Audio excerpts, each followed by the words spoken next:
మనం కిచిడి తయారు చేసుకుంటున్నామండి. దానికి కావాల్సిన పదార్థాలు ఏంటో చూద్దాము. 1 కప్పు రైసు, 1 కప్పు పెసరపప్పు, 1 స్పూను అల్లం వెల్లుల్లి పేస్టు, 2 ఉల్లిపాయలు, 4 పచ్చిమిర్చి, 2 రెబ్బల కరివేపాకు. ఇప్పుడు మనం వాటర్ పోసుకునేదానికి కొలత కోసమని మనం ఈ బౌల్లో పోసుకుంటున్నామండి. బియ్యము పెసరపప్పు 2.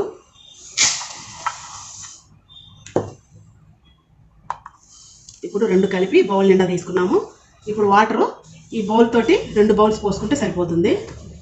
మిగతా ప్రాసెస్ మళ్ళీ చూద్దామండి. ఇప్పుడు మనం ఈ తరుక్కునే లోపల ఉల్లిపాయలు అవి బియ్యము నానబెట్టుకుందామండి. ఈ తరిగే లోపల కొద్దిగా నానుతాయి. ఇవి 3-4 సార్లు వాష్ చేసుకుందాం బియ్యము. ఇప్పుడు ఉల్లిపాయలు సన్నగా ఇలాగా పొడవుగా కట్ చేసుకోవాలి. పచ్చిమిర్చి కూడా సన్నగా పొడవుగా కట్ చేసుకోవాలి. కరివేపాకు ఇలాగా తుంచి వేసుకోండి, బాగుంటుంది. బియ్యం నీట్గా 2-3 సార్లు కడుక్కొని నీళ్ళని వడిచిపోయేదాకా వడగుట్లో వేసుకోవాలండి. ఇప్పుడు మిగతా ప్రాసెస్ చూద్దాము. ఇప్పుడు స్టవ్ వెలిగించుకొని కుక్కర్ పెట్టుకున్నామండి. ఇందులోకి 2 స్పూన్స్ ఆయిల్ వేసుకోవాలి.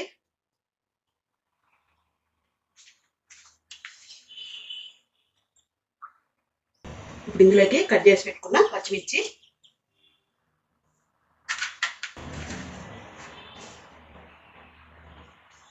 అలాగే కట్ చేసి పెట్టుకున్న ఉల్లిపాయలు,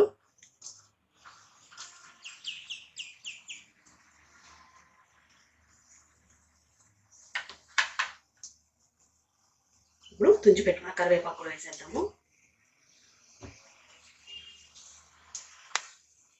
ఇప్పుడు ఇవన్నీ వేసుకున్నాం కదా, ఒకసారి కలుపుదామండి.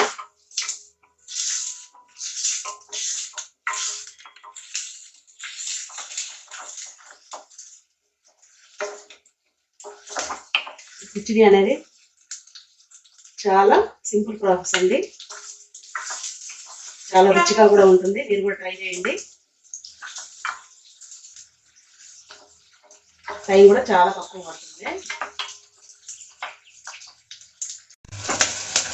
ఇప్పుడు ఉల్లిపాయ పచ్చిమిర్చి అనేది వేగాయండి. ఇందులోకి అల్లం వెల్లుల్లి పేస్ట్ వేసుకున్నాము. ఈ అల్లం వెల్లుల్లి పేస్ట్లో చెక్క, లవంగాలు, జాపత్రి, అనాస పువ్వు, మరాఠీ మొగ్గ, లవంగాలు అన్నీ వేసి పట్టుకున్నామండి. ఇది యాలక్కాయలు. ఇప్పుడు ఇందులో టేస్ట్ తగినంత సాల్ట్ కూడా వేసుకున్నామండి. సాల్ట్ ఇప్పుడు ఎందుకు వేసుకుంటున్నామంటే మసాలా అనేది మంచిగా ఉప్పు పడుతుంది మసాలాకి. రుచికి తగినంత సాల్ట్. ఇప్పుడు మళ్ళీ కలుపుదాం దాంతో.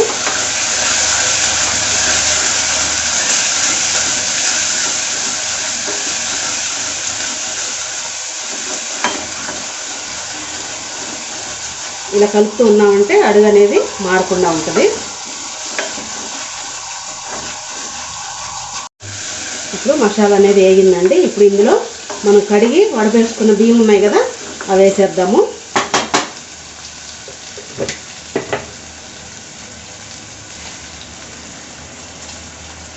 ఇప్పుడు వాటర్ పడకుండా జాగ్రత్తగా రైస్ అనేది ఇందులో వేద్దాం కుక్కర్లో. మనం రైస్ అంతా వేసేసుకున్నాం కదా, ఇప్పుడు ఇందులోకి వాటర్ పోసుకున్నామండి. ఈ బౌల్స్తో 2 బౌల్స్ పోసుకున్నాము. ఇదండి 2. మనం ముందు రైస్ ఎందుకు వేసామంటే, వాటర్ వేసాక రైస్ వేసామంటే అది నీళ్ళు అనేది పైన ఎగిరి పడతాయండి. కొత్తగా వంటలు వండే వాళ్ళ పిల్లలకి తెలియదు కదా, ఆ వాటర్ అనేది పైన పడతాయి. అందుకని మనం ముందుగానే రైస్ వేసుకున్నాక అప్పుడు వాటర్ పోసుకోవాలి. ఇప్పుడు మొత్తం ఒకసారి ఇలా కలిపేసుకున్నాము. 2 విజిల్స్ వస్తే సరిపోతుందండి కుక్కర్. మొత్తం ఇలా కలిపామంటే మసాలా అంతా అనేది కలిసిపోతుంది వాటర్లో.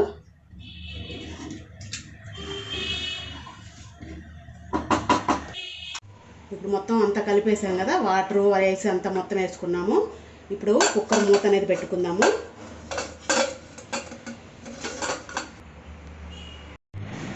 ఇప్పుడు కుక్కర్ ఆవిరి పోయిందండి. ఇప్పుడు మూత తీసుకొని చూసుకుందాము కిచిడి అనేది ఎలా ఉందో. ఎంతో రుచికరమైన కిచిడి అనేది రెడీ అయింది. ఇప్పుడు గెంటుతో మొత్తం ఒకసారి కలుపుదాము.